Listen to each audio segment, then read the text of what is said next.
Jadi untuk orang kat luar sana, jangan fikir orang yang main motor ni tak ada masa depan. Kalau macam aku main motor tapi aku boleh kahwin, aku ada anak dan aku ada bengkel aku sendiri.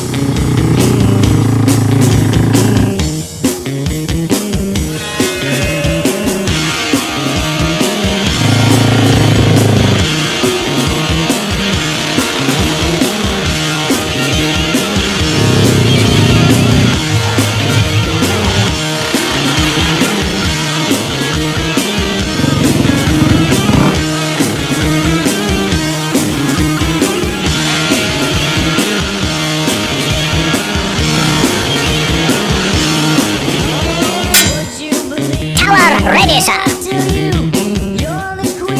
Go! Okay geng, Assalamualaikum. Jadi aku adalah Kecik Super. Hari ni aku tak nak cerita banyak. Aku cuma nak cerita sikit je tentang kisah hidup aku. Kisah tentang bermulanya aku main motor drag ni daripada umur 16. Start daripada umur 16 tu aku dah start main drag.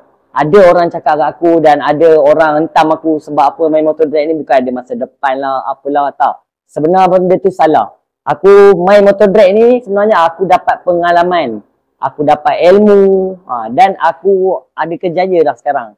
Main motor drag ni tak salah lah bagi aku. Sebab kita kalau jalan yang betul kita akan naik ke tangga yang atas. Tapi kalau kita bermula dengan jalan yang salah dan kita akan ke bawah lah. Jadi aku tak nak share banyak-banyak. Di tahun 2024 aku dapat rezeki sikit untuk Best Pro Rider. Di tahun 2025 ni aku tak pasti lagi.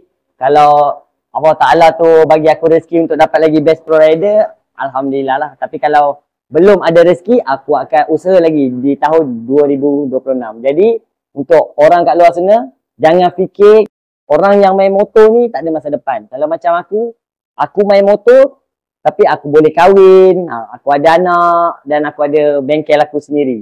Jadi bagi aku okey lah, satu kejayaan lah untuk orang yang macam aku kan, yang tak berpelajaran tapi boleh terus duduk di tangga ke atas. Okey, bye. Assalamualaikum.